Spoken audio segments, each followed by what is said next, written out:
Eureka! The story so far. Stationary things don't want to move. It takes a force to move them.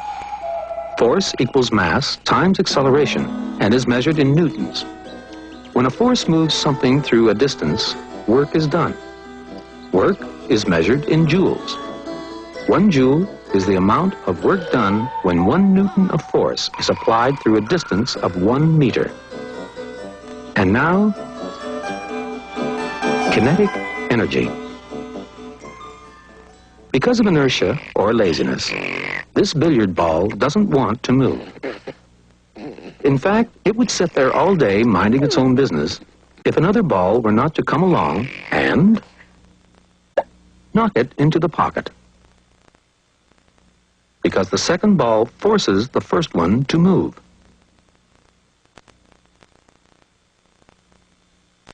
Whenever you have a force acting through a distance, you know that some work has been done. Fine.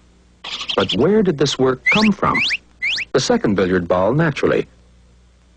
But what's so special about this ball that enables it to push the other one around? They both have the same mass, don't they? And they're both being pulled down to Earth by exactly the same force of gravity. So what did the second ball have that the first ball didn't? Movement.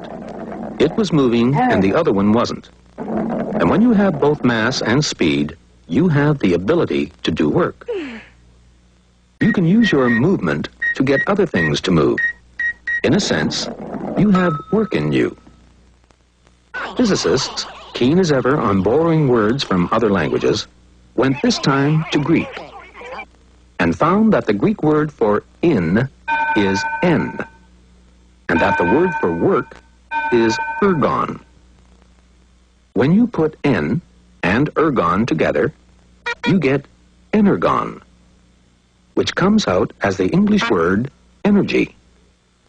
And the physicists agreed to use this word to mean the ability to do work.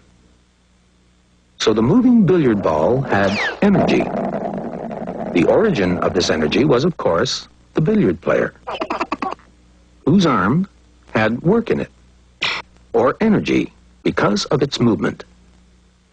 This energy was transferred to the cue when the arm made the cue move, which in turn transferred the energy to the billiard ball by making it move, and hit the other ball, forcing it to move into the billiard table pocket.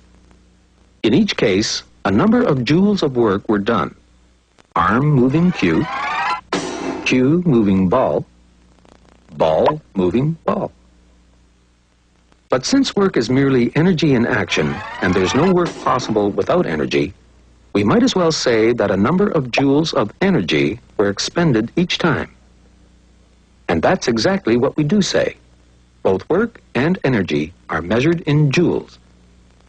Think of joules being transferred from an energy box to a work box, and then to a force times distance box.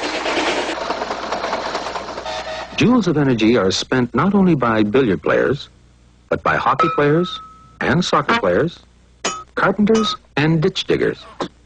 And all the energy to do all this work is only made possible by movement. So that they wouldn't forget this, the physicists went once again to their Greek dictionaries and found that the Greek for movement is kinema, a word that film producers have also borrowed to mean moving pictures or cinema. But the physicists decided to keep the K and to call the energy of movement kinetic energy.